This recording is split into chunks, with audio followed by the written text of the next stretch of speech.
Si, tu peux redire bonjour, voilà, donc on se retrouve quelques instants après. J'ouvre simplement un nouveau volet pour pouvoir commencer les halachot sur les arba tzomot. Donc, rebonjour, on avait dit mercredi 11 du mois de Tammuz et le 9 du mois de juillet. On aime bien poser des questions au début de cours, alors. On aime bien poser des questions au début de cours alors qu'il nous reste à peine 10 minutes pour faire ce petit chiour sur les arba tzomot qu'on continuera à l'occasion. Nos trois enfants. En Kiddush Hashem. Oui. Ils sont Gan Elion.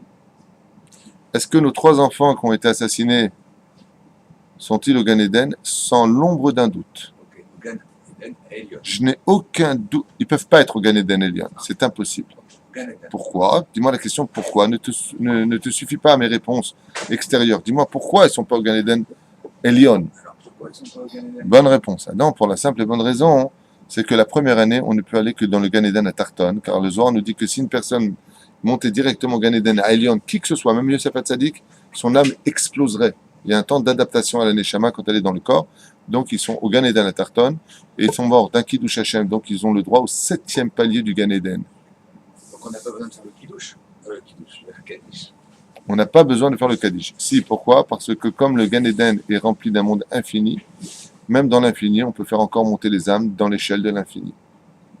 Donc oui, on a encore besoin du Kaddish. Et le Kaddish, je rappelle le mot Kiddush, qui veut dire sanctifier le nom divin par le biais de la catastrophe. C'est quand même terrible. Idgadal, Vid, Kadash, Shemeh, Rabba. Tu te rends compte?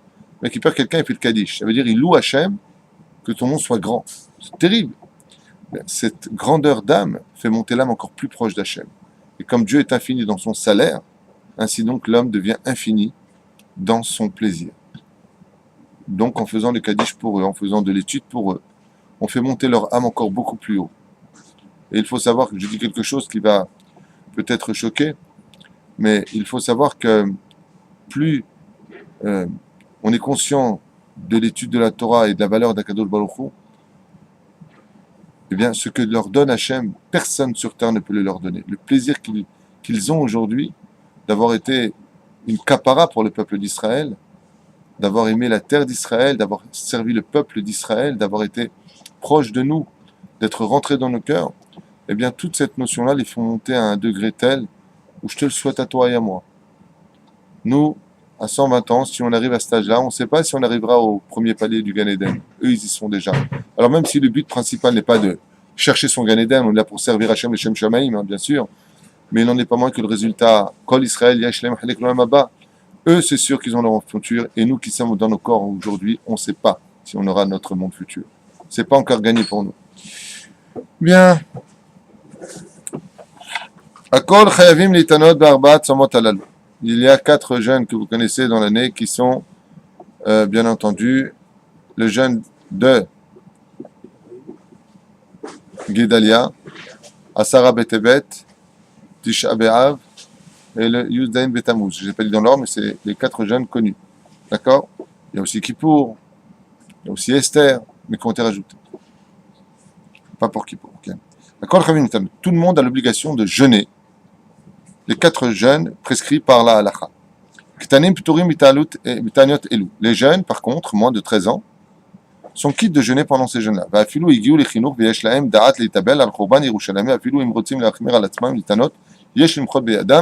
Et combien même, par exemple, pour le 17 Tammuz, ils voudraient vraiment jeûner, il y a lieu de leur éviter cette difficulté, car ils ne sont pas encore concernés par le sujet. Alors, ici, il parle des 4 Ta'aniot qui sont donnés. Le 17 Tammuz, Tisha B'Av, le Tzom de Gedalia et le Asara Betevet. Voilà, donc le 10 Tevet, le Tzom Gedalia, Tisha B'Av et le 17 Tammuz. Il dit une personne malade, même si elle n'est pas en danger de mort, à Kavana, sera quitte de jeûner pendant ces 4 jeûnes prescrits. Comme Cholil au Gazrou Chamim, car une personne malade, les Chachamim n'ont pas fait de décret pour lui.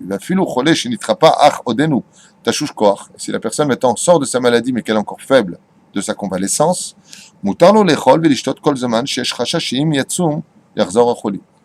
si on sait qu'il va jeûner et que sa maladie risque de revenir, comme une personne qui sort d'une opération, il est évident qu'il est hors de question. Maintenant, il est sorti de tout danger. Il n'est pas en danger de mort. Il est hors de question qu'il jeûne dans ce cas précis. sauf si bien entendu les médecins disent qu'il n'y a pas de problème. חיוב התענית 17 בתמוז בצום גדליה 10 בטבת ועלות השחר עד יום תענית הצאת הכוכבים. Donc les trois jeûnes à part Tisha B'Av et Yom Kippourim dans l'année commenceront toujours de l'aube jusqu'à la tombée de la nuit. Tisha B'Av מתחילים להתענות משקיעת החמה של יום השמיני באב מפני חומר הדברים שיראו בו עד למחרת בצאת הכוכבים, comme on vient de le dire à l'instant. Tisha B'Av est le jeûne d'ailleurs le plus long de toute l'année juive. Il tombe au mois de Av, dans le premier tiers de ce mois, donc les jours sont les plus longs, et c'est un jeûne qui commence la veille. C'est pour cela qu'il est fortement conseillé de boire de grandes quantités d'eau. J'insiste énormément sur cela. Si vous voulez passer le jeûne comme il le faudrait, c'est-à-dire sans vous évanouir, buvez tout simplement 3 litres d'eau avant le jeûne, et vous verrez que vous passerez très très bien ce jeûne, si ce n'est que peut-être aller souvent aux toilettes. Le Gabit Ségoula, vous avez dit, la mezouza. Ouais, alors j'avais cité une mezouza qui marche extraordinaire, je ne sais pas si vous le faites. Hein, vous prenez un verre d'eau juste avant le jeûne, vous buvez une gorgée, vous embrassez la mezouza 7 fois de suite. Chaque fois une gorgée, 7 gorgées, 7 fois embrasser la mezouza avant de partir à la Beth Knesset et vous asseoir même le sol, et vous verrez que vous allez passer un Tisha B'Av sans mal de tête. Quoique le but, je rappelle, comme les grands de la Torah, Rabbi Yehuda Bar Ilai, Alav Shalom, quand venait Tisha B'Av, il mettait son corps entre 2 fours brûlants, il y avait 2 tanourim, il est marqué dans la Gemara, il mettait sa tête là-bas, et donc il avait une chaleur intense qui venait, et il pleurait le temple pendant 24 heures, de toute son âme, en pleurant des larmes réelles sur la perte du temple. Les grands de la Torah savaient ce que le temple nous apportait, combien on était proche d'Hachem, et comme Baruch Hashem, combien les nations du monde voyaient la grandeur de Dieu à travers le peuple d'Israël, puisque Dieu résidait parmi nous. Vous vous rendez compte? Et aujourd'hui, on n'a pas tout ça, et on pleure pour des problèmes financiers, pour des problèmes de santé, pour des problèmes de la vie de tous les jours, ce qui est justifié, mais à côté de la perte du temple, incompréhensible. Au lieu de demander. Bon, si on avait le temple, on aurait tout aujourd'hui, c'est sûr. Pardon? Il y a une vidéo du Rav Yosef qui pleure pendant le Shabbat, en effet. מותר, סליחה, כל עצמו חוץ משתבח, מותר ללחוץ כל גופו במים חמים, ומחמירים שלו ללחוץ כל גופו, תבוא עליו ברכה. Ah, cette halakha est importante. Vous savez que même pendant les jeûnes, donc le jeûne de Gedalia, du 10 du mois de Tevet, ou de... c'était quoi le jeûne qu'on a dit? Non. Oui, c'est ça, le 10 Tevet, Gedalia pourquoi j'en oublie un, j'arrive pas à comprendre, j'arrive pas à me rappeler.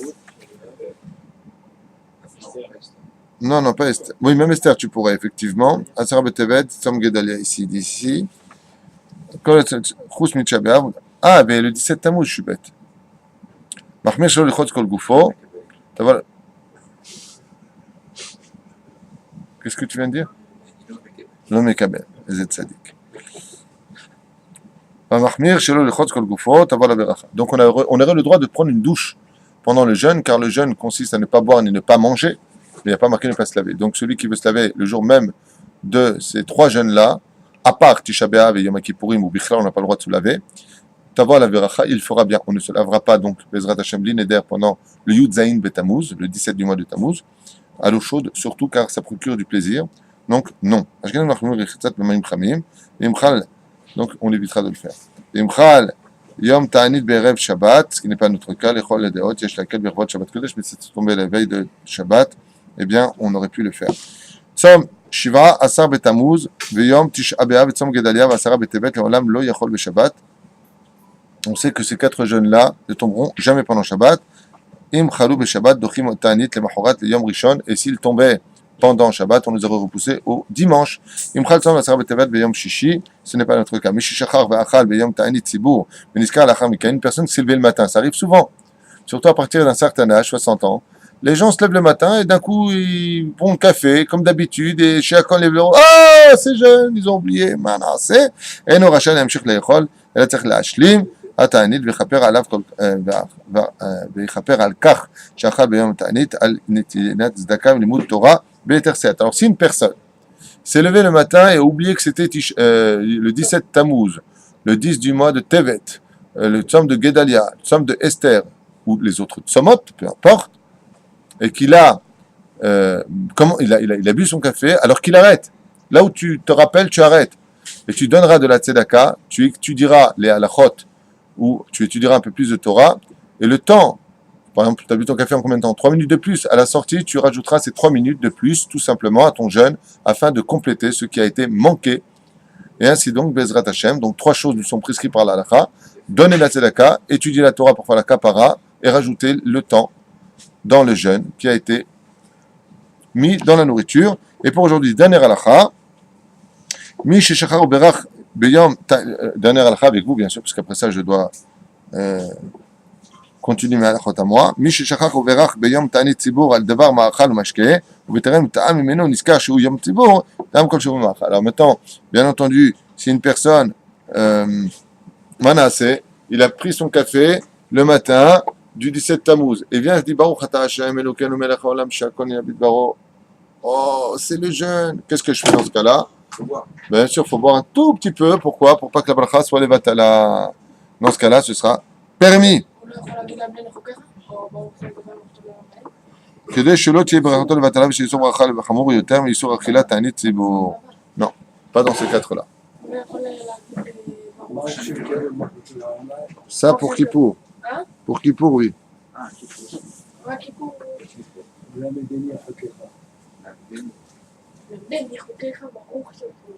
זהו, הודו להשם כי טוב, כי לא ימחזו. Hachem varech atem, kol touv. Je viens de recevoir un message sur un énorme miracle qui vient d'avoir lieu, où un missile aurait est tombé sur un parking. Ici, c'est un divoire de Tzahal, apparemment. Je ne sais pas qui a envoyé ça. Je ne sais pas l'article d'où il vient. À Khadera, une roquette de 302 mm de type syrien parcourt 100 km depuis Gaza et tombe dans un parking abandonné sans faire aucun blessé. À Ashdod, un missile explose à l'entrée d'une salle de mariage bondée de monde sans faire aucun blessé. Au Gush Dan, un missile tombe à dans la véranda d'une maison habitée sans exploser, sans faire de blessés. Sur la véranda, Jérusalem, un missile tombe près de Givat Ze'ev, entre deux maisons habitées d'une même famille, sans faire aucun blessé. Jérusalem, un des 4 missiles tirés près de la capitale explose dans un cimetière, sans faire de blessés ni de morts. C'est un jeu de mots. Ashdod, un missile traverse un immeuble jusqu'au parking sans faire de blessés. À Beersheba, un missile pénètre la capitale du Negev et explose dans un terrain vague sans faire de blessés. À Rishon LeZion, un missile pénètre dans une des grandes villes du centre d'Israël et explose dans un terrain vague sans faire de blessés. 117 missiles Qassam, grades et roquettes syriens, Kaibar, ça s'appelle. Incroyable, 3 mètres de long quand même. Tirés depuis Gaza sur tout le territoire israélien, de Beersheba jusqu'à Khadera, sans faire absolument aucun blessé. Alors, si vous avez du mal à trouver Dieu dans votre vie, prenez un billet d'avion et venez en Israël. C'est le message qui a été donné. Après, il raconte dans la paracha de Toldot, il est écrit sur une... Bon, enfin voilà, c'est très sympathique. Je remercie Guy Sultan de m'avoir envoyé son message. Kol Touv, vous voyez? J'ai bien aimé la fin. Si vous ne croyez pas en Dieu, venez en Israël et vous croyez en Dieu, Bezrat Hashem.